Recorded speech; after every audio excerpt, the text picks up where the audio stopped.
बिस्मिल्लाहिर्रहमानिर्रहीम नहमदुहु व नुसल्ली अला रसूलिहिल करीम अम्मा बाद। मोहतरम नाज़रीन इकराम, हैदर नाम के ताल्लुक़ से हमारे पास काफ़ी सारे कमेंट हैं, जिसमें से पहला कमेंट कुछ इस तरीके से है। अस्सलामु अलैकुम मुफ्ती साहब, बच्चे का हैदर नाम कैसा है?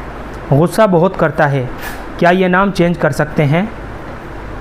वालेकुम अस्सलाम व रहमतुल्लाहि व बरकातुहू। हैदर नाम बहुत प्यारा नाम है, बहुत खूबसूरत नाम है। हैदर जो है ये हज़रत अली रज़ी अल्लाह ताला अन्हु का लक़ब है, तो बच्चे का नाम रखने के लिए सिर्फ़ इतनी निस्बत और बरकत ही काफ़ी है। और हैदर के माना आते हैं शेर, बहादुर इंसान और ताकतवर इंसान। तो इस नाम को चेंज करने की तो कोई ज़रूरत नहीं है, लेकिन अगर चेंज करना चाहे तो इस नाम को चेंज करने में भी किसी भी तरह की कोई ख़राबी की बात नहीं है, कोई हरज की बात नहीं है।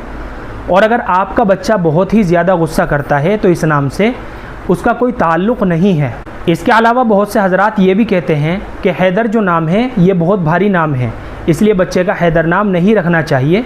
तो इस तरह के तसव्वुर ख्याल करना भी दुरुस्त नहीं है, ख़ास तौर पर जब किसी सहाबी की निस्बत से बच्चे का नाम रखना हो, तो इस तरह की सोच हमें बिल्कुल भी नहीं रखनी चाहिए। बाहर कैफ, तो हैदर जो नाम है ये हज़रत अली रज़ी अल्लाह ताला अन्हु के नामों में से है, आपका लक़ब भी है, लिहाजा इस नाम को तब्दील करने की बिल्कुल भी ज़रूरत नहीं है। और अफजल तरीक़ा भी यही है कि हम अपने लड़कों के नाम अंबिया इकराम, सहाबा इकराम के नामों में से रखें, ताकि इन नामों के असरात हमारे बच्चों की ज़िंदगी के ऊपर भी पड़े। तो मेरा मशवरा आपके लिए यही है कि आप अपने बच्चे का नाम तब्दील बिल्कुल भी ना करें, बच्चे का हैदर नाम ही रहने दें। आपका बच्चा जो गुस्सा करता है, ज़्यादा गुस्सा करता है, उसके लिए कोई दूसरी तजवीज़ इख्तियार करें। मुझे उम्मीद है कि आपको अच्छी तरह समझ में आ गया होगा।